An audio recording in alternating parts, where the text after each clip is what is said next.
Time now for a look at the front pages of the French papers with our press reviewer, Elena Casas. Thanks for being with us, Elena. So what are the French papers making of Greece's shock referendum decision? Hello, Rebecca. They're teaching us some Greek this morning. Chaos here on the front page of Libération. You probably don't need me to tell you what that means.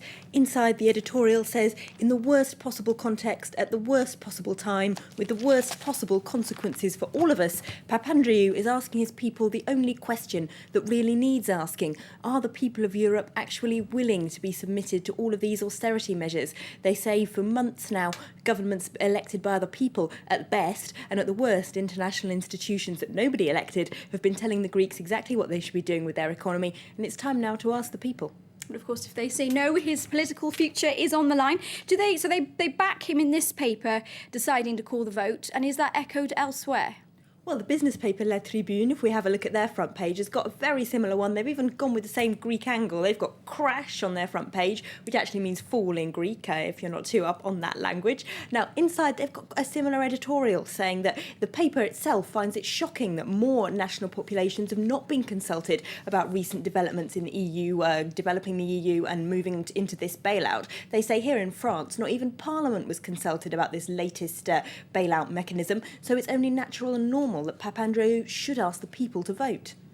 Time for democracy to make a comeback, but not all the papers agree with that, do they? No, Le Canard Enchaîné, the French weekly satirical paper, has got "We've been Papandreou'd" as a headline. They say the Greeks have led Europe up the garden path. They've been offered a 55 billion discount on their debt, as you know, and they say, if the bankers has made an error in your favour like that in Monopoly, you keep playing, you don't decide to play Russian roulette instead. But that's what Papandreou has gone for. We've got him here spinning a roulette wheel on that front page, and they say that he has only his own political future at heart and not that of the euro or indeed the world economy in general. They say he's playing his last card to try and get a mandate from the Greek people that would keep him in power, and because of course he's got demonstrators in the streets calling for his resignation, but they say he's just not thinking about Europe as a whole.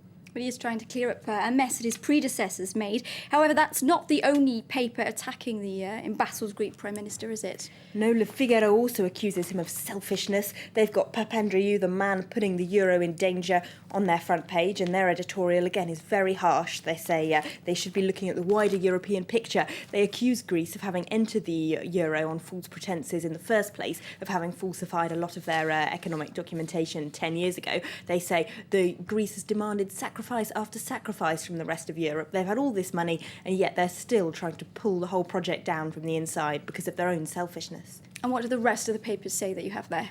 Well, over on the tabloid François, they've got a similar angle. They've got the Greek crisis, a story of madmen. And here they say Greece has just been allowed off billions of euros in debt, and this is how they repay the rest of Europe.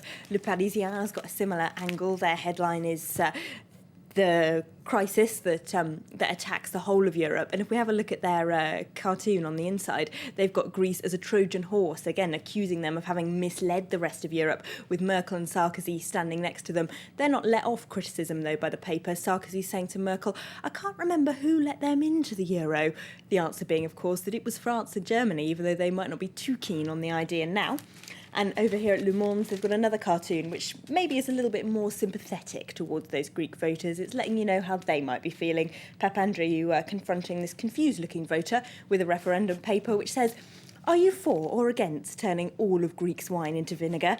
And then below, "Are you for or against banging yourself repeatedly on the head with a hammer for about 30 years? Which is how austerity will feel to them, I guess. That's the idea. Exactly. Le Monde's writings, of course, this is pretty harsh if you're Greek, these measures, and we can't expect them to vote in favour. So at the same time, France and Germany complaining that they're getting kicked in the teeth, but actually some of the papers pointing out that it was them who let Greece in the first place. So in fact, that they put a shoulder part of that responsibility. Exactly. No one comes out well out of this, the paper's saying.